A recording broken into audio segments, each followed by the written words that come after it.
What's happening? Hello and welcome to the Social Recruiting Show. I'm Katrina Collier. I'm, of course, author of the Robot Proof Recruiter and a candidate engagement author and facilitator. Oh, I already said author, speaker and facilitator. Really, it must be Friday before Christmas.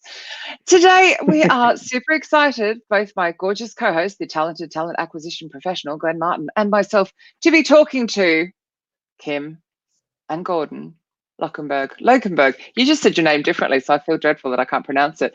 Collectively, we just call them the Lokenbergs, don't we? Welcome to the Social Recruiting Show. Hi there. I'm excited today because we're just going to undo all of the 2020 apparent trends for next year and just create some new ones that are actually real. Yeah. So it should be a bit of fun. Absolutely. It should be a little bit of fun. But before we get going on that, let's find out a little bit more about Kim and Gordon, shall we? For those few individuals that don't know who you are, would you kindly give us a little bit of background on yourselves and how you got into the wonderful world of recruitment? Oh my God. You start. Oh, me. So normally we do it the other way around. Now, I used to work in advertising, and one of my headhunters called me one day and said, I have a really great job for you. Come in. And within 2 seconds, he said, you're going to be a recruitment consultant at my company. And I was like, where did you get this freaking idea? I'm in advertising. And he said, you'll be great at it. And that's how it started, like about 15 years ago. Very good. So apparently, though, you two are actually the posh and Becks of recruitment, according to Santa Claus. But how about you, last night? I mean, I don't know if I should feel offended or just left my ass off. I think you smile far too much to be posh. I'm sorry. She's very stoic, isn't she? Anywho, Gordon, how did you end up in recruitment? You've been in it for about 290 years. So. Yeah, true. That's true. Well, I wanted to become an IT consultant. Okay. And then went to one of the Manpower offices, and they said, "Well, with your background in restaurant business and with your studies in this area, why don't sit on my chair?" And then 2 weeks later, I actually sat on her chair, being a service representative. Okay. That's how I ended up in recruitment. Yeah. So by accident, as usual. Well, no. Well, if you look at the studies, which are all around staffing and personnel, then it is a big chance that you get here. Yeah. How long have you been in it now? 20 years. Wow. 21 years. That's cool. 2007, right? 2007. 1999. Sorry. It's really Friday before Christmas. It is, isn't it? I don't even know what I do for a living anymore. So what's the biggest change you've seen over the 20 years then? Let's throw it into, let's start with the BS already. Okay, well, first thing... I'm multitasking as well, which I feel very rude. So let me start with the thing that never changed. That a lot of recruiters don't know what they're talking about. Okay. Or that's really? One thing never changed. And the big change, I think, is that hiring managers start to understand that social media profiles can be read as resumes. Right. That's a big change. In what respect? I don't, but that's true. What do you mean? Elaborate. You mean what? What, Kim or me? No, on the hiring managers. You, Gordon. The hiring managers, they were used to get these paper resumes, and then we started to put those in files, like in Word files, files. So they understood that. But then when we came up with like, hey, did you see his LinkedIn profile? That's not a resume. I actually had a hiring manager interviewing me for a contract position who printed out my LinkedIn profile. Yeah. My first question was, when I came into the room, what are those 9 pages in front of you? Well, that's your LinkedIn profile. I said, don't you think that's a waste of nature, printing out a LinkedIn profile? So yeah, that's one thing. It's not only hiring managers though. I get a lot of recruiters. Of course, we do RPO stuff and we work directly to clients. And there's a lot of recruiters on the other side, and they still want written resumes or CVs or whatever you call it. Yeah. Like, yeah, because they think, and I've seen the discussions on Facebook lately, even lately, between recruiters. Yeah, but people have a different profile on their LinkedIn and on their resume. Oh, yeah, but you can find out during your interview. People will not. I think sometimes that they might be more inclined to say, I delivered this project and it had these kind of figures behind it. They'll put that on their CV or their resume and they won't put that on LinkedIn because it's public. I do see that. You get sometimes the dates don't match up. And I think it's just because people can't be bothered with LinkedIn to fill it out properly. Yeah. Well, Do you think that people think enough about their... The most share of comment is actually that a lot going on. When everyone speaks at once, it's quite fascinating. when another thing that's happening on the recruiter side still is that they need the resume, otherwise the system cannot work candidates. Yeah. Yeah, I think it's true, right? You still need the CV for the kind of ATS part, the internal process. But what I'm thinking along the lines of, do you think that candidates think enough about their kind of social footprint, actually joining all the dots in terms of kind of LinkedIn, Twitter, Facebook, etc.? They still see them as separate, right? Whereas as a hiring manager, you probably look at all of them. So is there an argument for people to start sort of thinking that actually the two, social and professional, are not separate anymore? Oh, I think it's a very important thing to be thinking about in that sense. Of course, we have the GDPR probably saying against it. So people are still, Facebook is my private thing and LinkedIn is my professional one. Yeah. But you cannot trace that someone is looking at your Facebook profile. You can. They cannot see that you looked at a profile. Yeah, but it's actually LinkedIn. We can, but they won't. Oops, sorry, Glenn, don't tell them I was looking earlier. I think that, you certainly can on LinkedIn, can't you? But it's the only one, isn't it, that you can see that you've looked at their profile. But it's funny because I know so many recruiters who think, oh, Facebook's my personal space. So even we are anti the whole, any social networks open up for discussion. You should only be looking at my LinkedIn. I hear that a lot still. And it sort of amazes me 10 years later. Germany, they are all on Zing. On Zing. If you started this discussion on LinkedIn, then, and in France, they're on Viadeo. Yeah, of course. So, when the common denominator is Facebook or Twitter or whatever other social media platform. Here's one for you. Do you think that's a generational approach to social media? Do you think that maybe from a generational perspective, some people see it as professional and personal, whereas the next gen, the Gen Zs, just think of it as a singular whole? It's the entire entity. Nothing is kind of locked down. No, it's true. No, that's but well, I thought about this for a long time, that it was just a generation thing. But to be honest, the millennials are very much, and it's also geographically based differences. Yeah. But I tried to figure it out, and it's not a generation thing. It's more probably a personal thing, where people are really, really private anyway. But also Facebook, of course. LinkedIn groups is completely dead, or for most people, it doesn't work that well.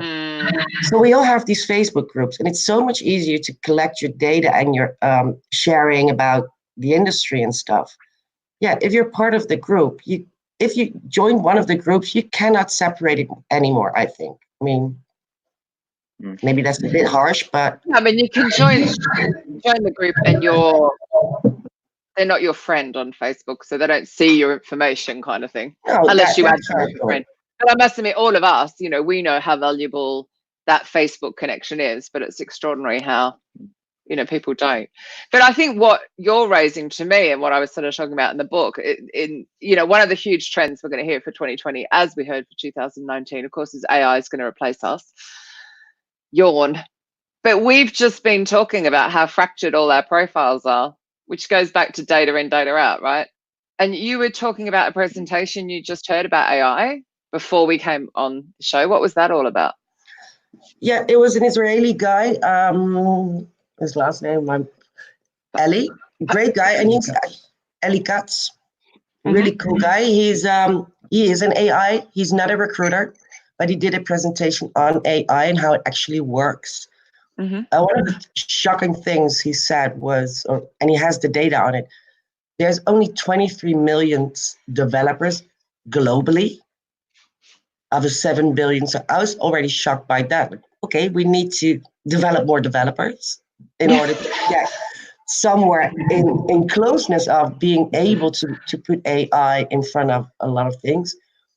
After his talk, we spent almost the entire day with him because he was so interesting. And he said, no, it will I have visions of you two following him around. Come back. I want your brain. No. Did he like gin and tonic more to the point?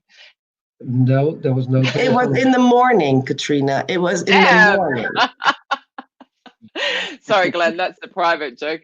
Just every time I see them, it's all about gin and tonic. Anywho. That's basically, I mean, the last few shows I've heard and seen from you, you're talking about G&Ts. I know, all the time. How many developers did you say there aren't? That's terrifying. 7. What's 23 million on it's 23 million developers or of IT 7 billion developers people. out of 7 billion people on this planet. Yeah. That's just like nothing. Yeah. So that's also why we cannot find them or cannot persuade them. And that's why they're being targeted as much. But it's going up a lot, but it's still not enough. Yeah. But what he said about AI specifically, he said a lot of people are being made afraid about it, but it can help you. But it can only help when you do it in big populations. So all the AI software or thingies, let's call them thingies, Fine. are still just simple algorithms, and they're being filled by 5 or 6 people or maybe 100. And this guy says the only way you can make AI work is to put 100,000 people filling the algorithm. Wow. Only then you can get baby steps. And he says, we're still making baby steps. It will not take over in 1 year, 2 years, not even in 10 years. But it's cool to call it AI. Super hip. If you're an ATS and you don't have either AI or chatbot, you're out. Totally out. So, yeah. All the automation, with that, automation we're currently doing. Sorry, go on, Gordon. I was going to say, with that. All the automation. Sorry. So if I start talking, Glenn starts talking as well. Hang on, somebody put their hand up. Yeah. Gordon, finish your sentence. I'll try. Glenn, are you with me? I'm with you, man. Cool. So all the automation we are currently do, it's all actually, it's steps to, it's machine learning. Yeah. It's not AI. We put something in, then the computer remembers and then spits it out again. What Kim says, if you only put 5 people in a group and then do AI on the information they give, well, that's from 5 people. And that's like, well, if there's 3 kangaroos between them, then you get kangaroo output. To me, if it's like they're learning the bias as well. So if you, he said it because I'm Australian, Kim. It's all good. Are you? I just, You didn't know that. yeah, I just ignored it. I'm sure that's where that came from. But I think my fear is that it adds to the bias. So, for example, if you are looking at CVs that are all a certain way, it'll just keep bringing you those instead of going, well, hang on a minute, there's Kim over here. You're not looking at her CV, and that kind of worries me. But it's also something which never has changed. Hiring managers reading resumes well. Yeah. I love that. Sometimes somebody's doing Docker and Kubernetes and he's using Python, and then nope, there's no DevOps in there. It can't be a DevOps engineer. same if you look at the CV. I mean, we've got to this. Can't hear you. I'm sorry. They're doing a lot of gamification in their hiring process at the moment. They had 27 people just playing the game, no CVs or whatsoever. They didn't even have a look at their LinkedIn profile. Yeah. After the gamification, they looked at the profiles. They wouldn't have invited them for an interview if they were just looking at the resumes. And because they're hard to write. They're hard to write, and it's. I mean, we all are biased. I mean, you cannot just. And absolutely, the harder you try to be unbiased, the more bias you get on other points. What the problem is, a lot of times, either the hiring manager or the recruiter is like, okay, these 5 things need to be in there, and these 5 answers they need to give me, and they cannot in their brain go a little bit left, a little bit right on this, and then you get the wrong people in. So what company was that? I don't know that. Oh, you don't remember? Oh, no, okay. I remember, but it's. I mean, that's fine. Sorry. It sounds ABN. very good. It's ABN and Bank. Yeah, I mean, it's not the newest club for recruitment, and it's not a sexy company. But I thought it was quite nice that they actually go over to new things. Yeah. And a little bit hipper things, which actually can work. And it's not AI. It's just exercising a game. Is Glenn frozen? Or? I think so. No, I'm still here. All right. Well, you look frozen. Yeah, he looks like he's had too many eggnog. It's froze for a bit, but it's kicking back in. You dodgy Wi-Fi. Wi-Fi's a nightmare here, man. So what was your question you were going to ask earlier? Well, I was just kind of picking up on Kim's point around the lack of developers, and we were talking about it before the show in terms of, do you think because there is a lot of competition for devs going into 2020, do you think paying people to interview is going to be a potential way forward? I would be an awesome job seeker, by the way. I would just go to all the interviews. I could do an interview in 2 minutes. You pay me no worries. But I mean, we if were you discussing did one a day, you'd earn quite well, hey? Yeah, but I don't. I've read the articles, and I think there's a company in the Netherlands doing it as well. I don't get the idea behind it, though. Why would I pay someone to come over to an interview? Is that because then your KPIs go up, or what's the deal with that idea? And I guess you're right. So if you're going to put them through a succession of emails, not succession of emails, it's a succession of assessments, right? So technical assessment, maybe like a psychometric assessment, and then you want to do some sort of team-based assessment. You're asking for either half a day or a day's worth of their time, either in one day or over the course of a couple of weeks. So therefore, payment for that time might be, might motivate more people to role, like a dev that you're really struggling to hire for. Would you consider, as a company, would you consider paying for it, Why don't you just give them some feedback on the interview? Surely that would be lovely payment for their time.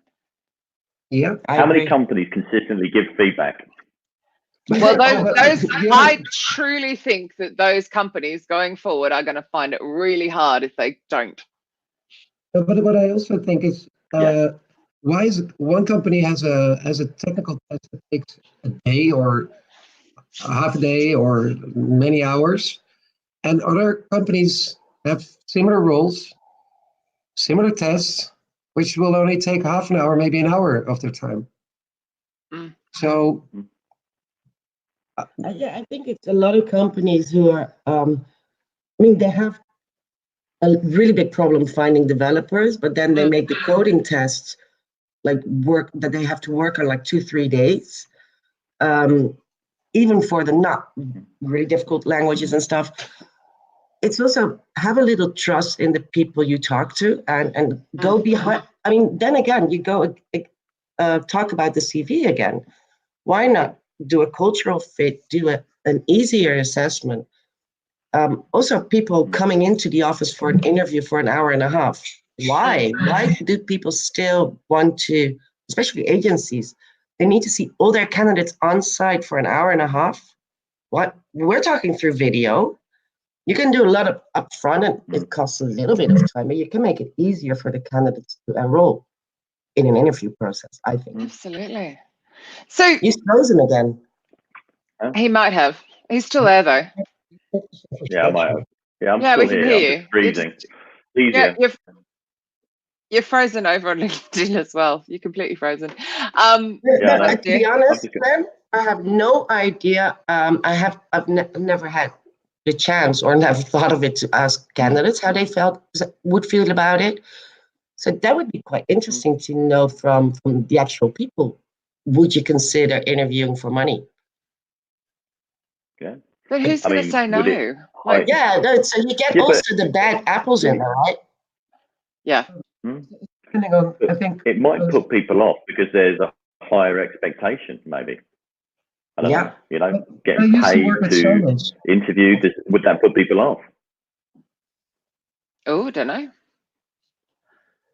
Yeah, but if we're talking about that could happen.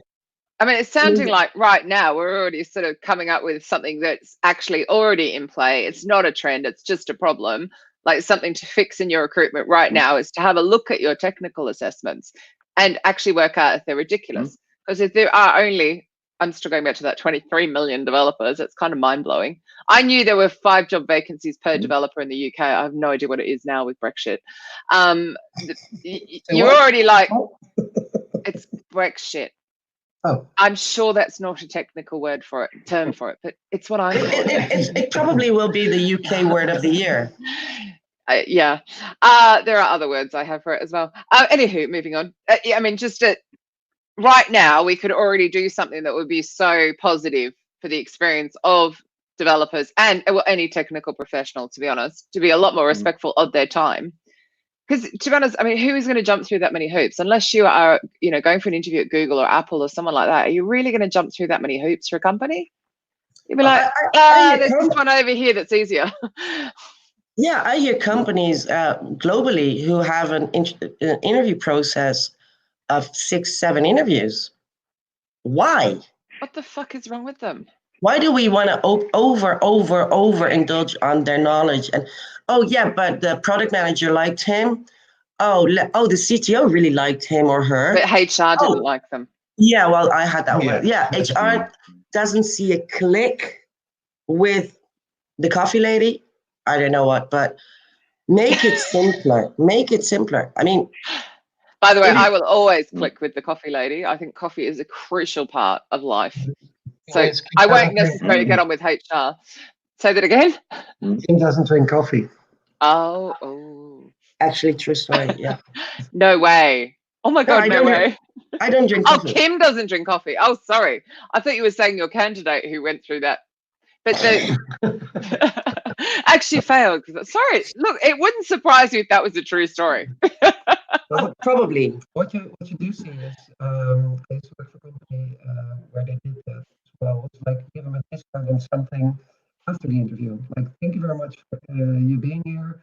Unfortunately, you didn't get the job, but at least we're gonna give you something nice, which is a discount on a product or whatever. Yeah. So you're being respectful of their time. Good idea. Yeah. And again, not a trend, not just a fact, something you could do right now. Yeah. And it could be access to some videos to help them interview better. If you think about a lot of people who are perhaps introverted or they're really strong in mathematics, they could really struggle in an interview situation, and we don't exactly make it easy for them, do we? Absolutely. So could be something like that as well, not just a discount, but I love that. Again. Great idea. Should look more to themselves as well. I was talking about the GDPR a couple of days ago, and I don't know why, but all of a sudden recruiters and TA specialists stop being human. I mean, we're also our personal self, and then we're doing interviews with people. Chapter 1. Yeah, I know, but those are my sunglasses, Gordon. They're my sunglasses. Oh. Ooh. Don't tempt him. Don't tempt him. But that's also a big thing that we put things on candidates. We never would put on ourselves or put ourselves in that kind of situation. So give me an example. So relating that to GDPR. Oh, what was the relation to the GDPR? Because I was telling them to embrace it, because the GDPR was made so that the people got empowered again and are the boss of their own data. And then all the recruiters are freaking out, but they're actually really happy that they can be forgotten on Amazon. They don't have GDPR anymore in a couple of weeks. That was one of my questions for them. How would that work after Brexit? But it would still impact us if we're dealing with the, sorry, Banjo's managed to get stuck under my chair. He has to come on every show in some way, shape or form. No, we'll still be impacted by it because we will still be dealing with people in Europe. So we'll still have, we just won't be able to get them to work here. But we might be recruiting in Europe, for Europe. I think GDPR will certainly be relevant to the UK for many years to come. I can't see that disappearing at all. No, but it would also be really stupid. I mean, they spend so much money on creating the GDPR because it's also written by a lot of Brits. Why not keep it in place for the UK as well? Oh, I would imagine they will. I can't imagine them just going, who cares? And go back to the US. Well, it's an exciting thing. It'd be really interesting to see who. I love, by the way, what's happening now with this free thingy. That's all the developers gotta move around, and then will not come to the UK so easily anymore. So what's happening now? So my understanding. So Radical. Give them our phone number. So Radical Recruit, who I help, who are that amazing agency who want to place like ex-care and ex-offenders. She's amazing, Emma. She's saying she's dealing with a lot of the hotels, for example, and she just said they no longer get applications because, of course, they're staffed by Eastern Europe because the locals don't want to do it. And this is the whole problem I have with this. And by the way, it's exactly the same in Australia. So when I say what I'm saying, I feel like a Londoner. I've lived here for 17 years. I feel I can say what I'm saying. So we're losing on the low pay, that end we've already lost. Like we literally are already struggling. And we will now even more, because I know we've already had an exodus of tech and financial services. So even more, we will have an exodus of the highly skilled. I see us being in a very similar, not maybe to the same unemployment rate, but a bit like Greece has, where they actually have high unemployment, but no STEM. So they really struggle. I see us ending up in that situation if this goes the way they intend to send it. But is it true that they want to make an exception for like developers, that they can have work? We have no idea. We have no transparency on any of it. Unless Glenn could set me straight if I'm wrong. I'm happy to be corrected. I think, I mean, they've got like a highly skilled migrant visa. They've got the entrepreneurs visa. They've got the investors visa. So they've got routes for highly skilled individuals, and they've got categorization around certain job roles that will index higher and probably be more preferential. But there's a limit. I don't think that route. Yeah, there is a limit, and coupled with the fact that the actual process of applying for that is not exactly fluid.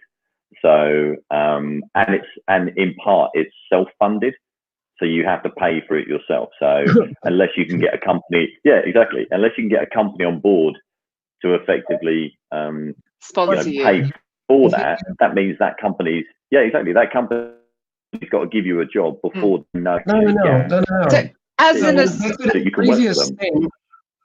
Back to the previous thing, you do like 50 job interviews, which you get paid for, and then you go to the company. Was that actually a British company that was doing that, Glenn?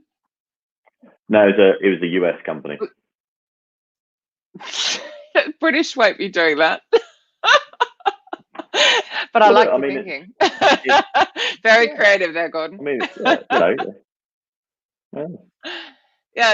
don't know what's going to happen. I mean, as an Australian coming to live here, but as an Australian trying to move here, it was extraordinarily difficult, and it ended up being a spousal visa. There was no other way. It did help that I quite loved the man, but it was, I was out of options. There was no, and you're kind of going, so we're just going to make it incredibly difficult for companies to operate. So they would just move, as they've already done. They've already moved to Madrid and to Berlin and to Amsterdam. You guys have seen it already.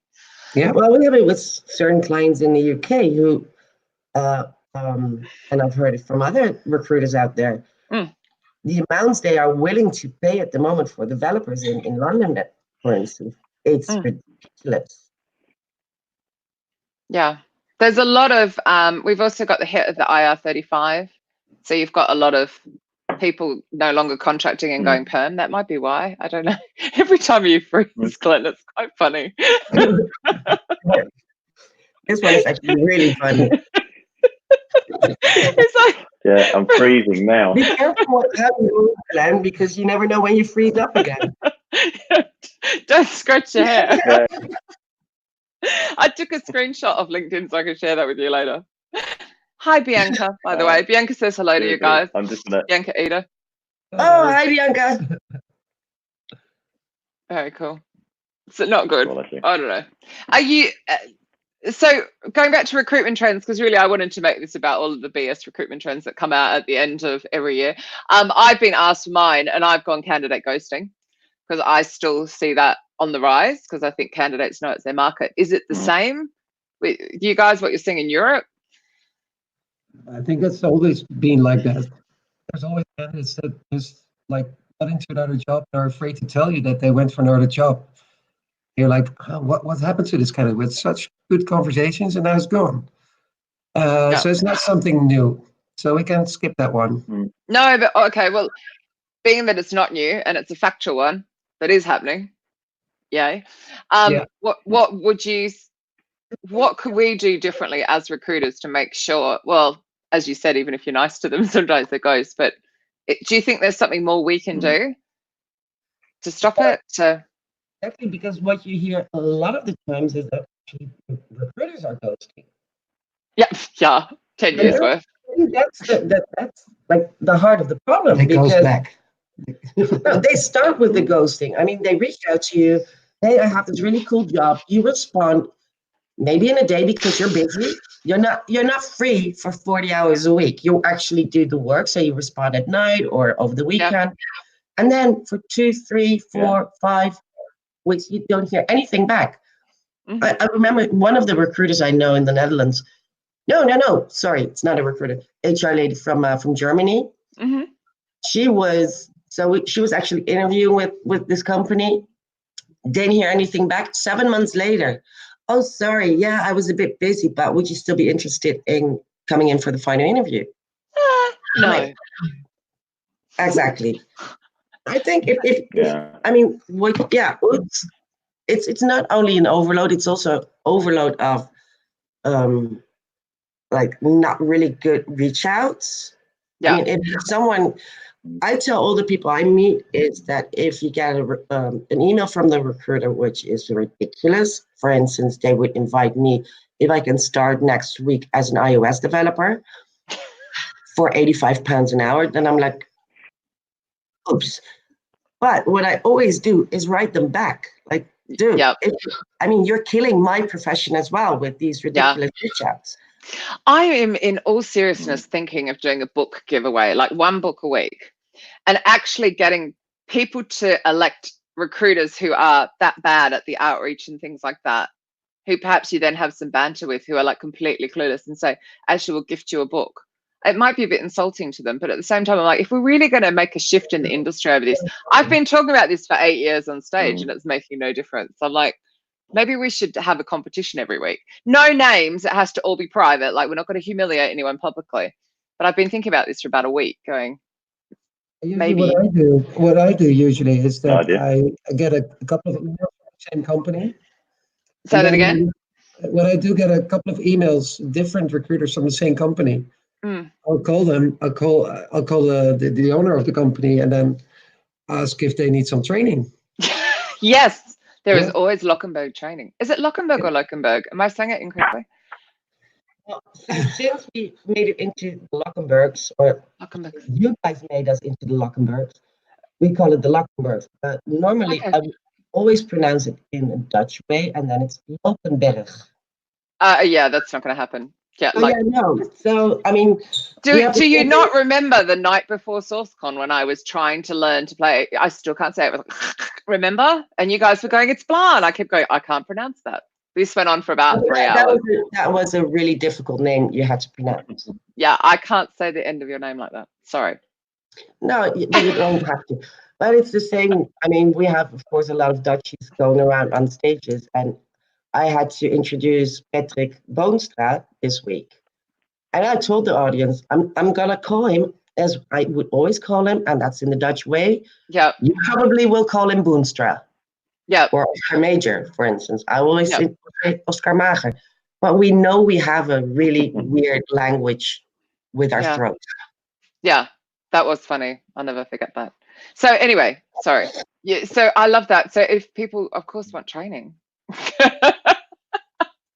Yeah. And you actually, speaking of that, don't you have a new website? Yeah. Are we allowed to tell people? So what happened? So all the conferences we've been to this year, it was always like, hey guys, have you met the Lokenbergs? Oh, do you know the Lokenbergs? On work conferences. Have you met the Lokenbergs before? These are the Lokenbergs, Kim and Gordon. So, and then what company are you working for? Boolean results? So for me, you're the Lokenbergs. Yeah. And so last Friday we decided to rebrand that whole thing. BooleanResults.com is now the Lokenbergs.com because then everybody knows it's about us. Yeah. No longer are they Kim and Gordon. They're just the. Love it. If you look at their logo, you still find like. Say that again, Kim. I didn't hear you. Sorry. In the logo, you will definitely see Kim and Gordon. Yeah, that's cool. And actually, I did see that on stage. I saw a picture of you, which I believe Teddy took. Teddy's here, by the way. Teddy's over the side. I've lost my mouse. Teddy's doing it's like hello. Hi, Teddy. Hi. Hope you recovered after your delay. I can't remember what that was for, but Kim, amen. That was earlier. I missed that one. No, but I did my talk without slides, and then I said, well, just put our new logo in the background for the 35 minutes I'm on stage. You did an entire presentation without slides. Yeah. That is amazing. I need them to help me make sure I say what I'm meant to say. Well, they're like my prompts. They never have lots of words on them unless it's no, but that was a little bit the difficulty of it because it was about GDPR and that it has a lot of text in them. So I told them in the end, like, the slides were freaking me out. I said, I'll do it without slides. After the event, I'm finishing up my slides with tips and tricks and the basics of the GDPR, how to understand it better. And everybody was actually listening to my story and not reading all the text, which officially you need to put in there. Yeah. So it makes sense in this case. I mean, for other talks, so cool.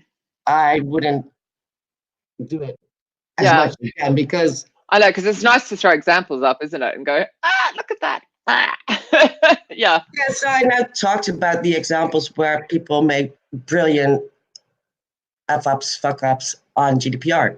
Yeah. But I won't put them on paper and people share that with the whole world. What would be, we're going into 2020, remember, this is the no BS trends. What would be your number one tip to stop doing that's like a GDPR screw up? What would be the number one thing you're like, stop doing this? Stop being afraid of it.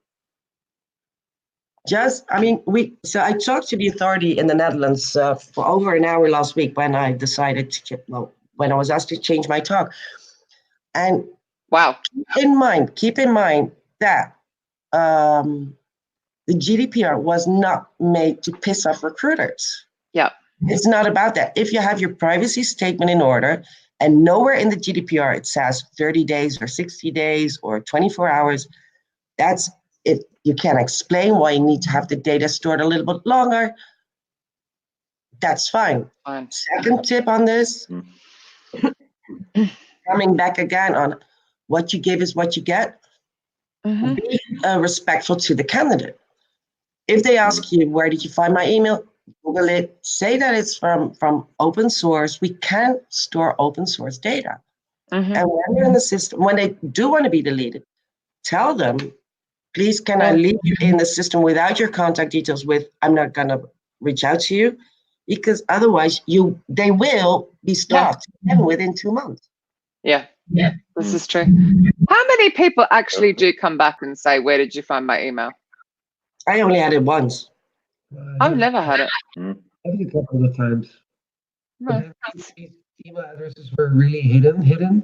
And then when you find them, or you find an email address which he used like 10 years ago last time, but it's still working. Yeah. They're like, where did you find this? I rang your mum.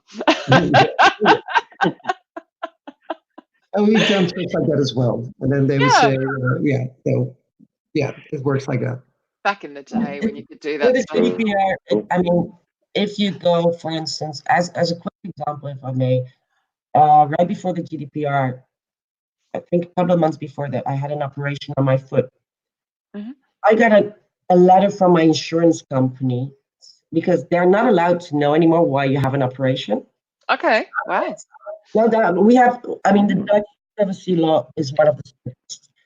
So they sent me a letter and said, well, if it was an accident, please tell us why you had an operation and what the reason was, because then you can get your money back. I was like, so I called them. I said, this is a really nasty way to go around the GDPR, and I'm giving you my consent then.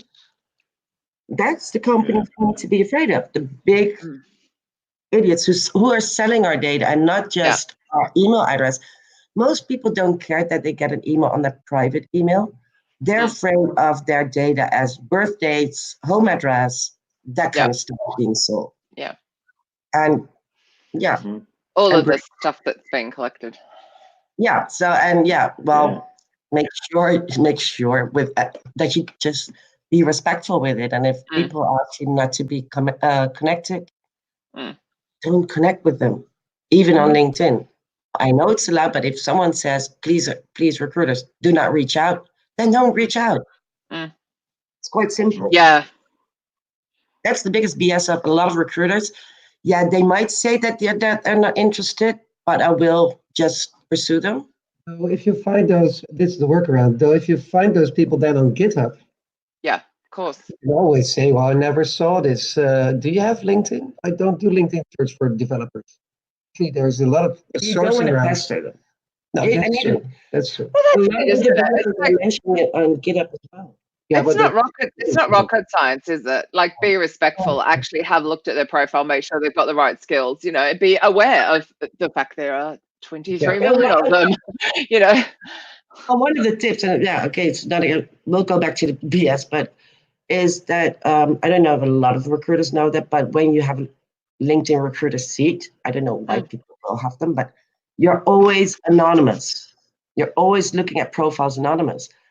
For me, as a recruiter, always go search or look on LinkedIn with your personal LinkedIn, because then they see that you looked at them. It makes it already a little bit more personal when you then do a reach out. I did not know that. That's really creepy. Yeah, interesting. I don't even get the point of that, but anyway. I don't get the point why LinkedIn does it, but they do. Yeah. So they're ghosting the recruiters again already there. Yeah. Funny your point about, I don't get why people have LinkedIn Recruiter. All the people that are so excited about being a X number of recruiter, I'm like, the ratings have come out. We could have a whole show about that, but we're out of time. This happens every time. It just goes like that. I want to re-listen to this show. There was some amazing tidbits of information in there. So if people want to stalk you, they're just, where's the best place other than the Lokenbergs.com? Not pronounced like that. No, that's actually good. Oh, okay. Is there anywhere else? Should they find you on Twitter or Instagram? We are on Twitter, we are on Facebook, we are. You're everywhere. Oh yeah, you can connect with us on LinkedIn as well. We are still on LinkedIn, but just not in a recruiter seat. Yeah, but please make sure you personalize your invite to connect, or you'll piss me off. Yeah, it would be nice if people would send a personal message like, "Oh, I've heard you on Katrina and And it Ken's was show." awesome. And thank you. And it needs to be positive because otherwise I will reject And you. you know, exactly. It's just manners, isn't it? I think actually that's the fundamental one. If I could say anything for 2020, please have some manners. We're done. I can't believe we're out of time. This is sadly because Glenys just refuses to do a show next week, which I just think is a really ridiculous thing. Friday is the 27th. You know, it's no longer Christmas Day. But anyway, we're not here next week. Don't miss us too much. We will be back in 2020. I'm sorry, I'm still getting my head around that. Like it just felt like 2020. 2 minutes ago. But yes, we'll be back in 2020 with I don't know who. We have lined up somebody, but we're not sharing yet. Kim and Gordon, thank you so much for that. Very grateful. Glenn, as ever, thank you. And we shall see you all next year. Thanks, Katrina. Happy holidays. Bye.